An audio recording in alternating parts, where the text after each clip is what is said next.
ദേ നീ കൊറേ നേരമായി ചൊറിയാൻ തുടങ്ങിയിട്ട്. ഇനി നീ മിണ്ടിയാലുണ്ടല്ലോ നിന്നെ കരിയിലിട്ട് ഞാൻ കത്തിക്കും. ഇതേ പഴയ കാലമൊന്നുമല്ല. എന്നെ എന്തെങ്കിലും ചെയ്താണ്ടല്ലോ ഷൂട്ട് ചെയ്ത് ഫേസ്ബുക്കിൽ ഇടും ഞാൻ. ദൈവത്തെ ഓർത്ത് നീ ഒന്ന് കേറിപ്പോ. ചുമ്മാ വഴക്കുണ്ടാക്കാൻ നിൽക്കാതെ. അയ്യോ കരിയിലിട്ടും കത്തിക്കാൻ വാ. ഞാൻ ക്യാമറയോടെ അവിടെ വെയിറ്റ് ചെയ്യാം. നിന്റെ അമ്മയെ കൊണ്ട് ഒരു രക്ഷയില്ല കേട്ടോ. വഴക്കുണ്ടാക്കാൻ തന്നെ ഇരിക്കുക. എനിക്കും തോന്നുന്നുണ്ട് അമ്മ ഇടയായിട്ട് ഭയങ്കര സാറുകളിയാ. നിനക്കിട്ട് കിട്ടുന്നതേ നിന്റെ കയ്യിലിരിപ്പോണ്ടാ. എന്നോട് പറഞ്ഞോണ്ട് വരണ്ട. അതല്ലേ, എന്നാലും അച്ഛമ്മ ഇങ്ങനെയൊക്കെ പറയാമോ? അത് മോശമല്ലേ? ഞാൻ പിന്നെ പോട്ടെ, എന്റെ വിജയം ഞാൻ സമാധാനിച്ചോളാം. എടി മതി കേട്ടോ. ഒത്തിരി എരിവ് കയറ്റാൻ നോക്കണ്ട. ഓ ഞാനൊന്നും പറയുന്നില്ലേ. അച്ഛമ്മയുടെ സ്ഥാനത്ത് ഞാനായിരുന്നെങ്കിൽ ഞാൻ പകരം വീട്ടിയാനെ. ഞാൻ പോയേക്കുവാ. നീ പോകരുത്. എനിക്ക് പകരം വീട്ടണം. എന്നെ കളിയാക്കിയവളോട്.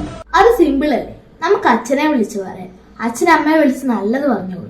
നിന്റെ അച്ഛൻ നിന്റെ അമ്മയെ വിളിച്ച് വഴക്ക് പറയാനോ?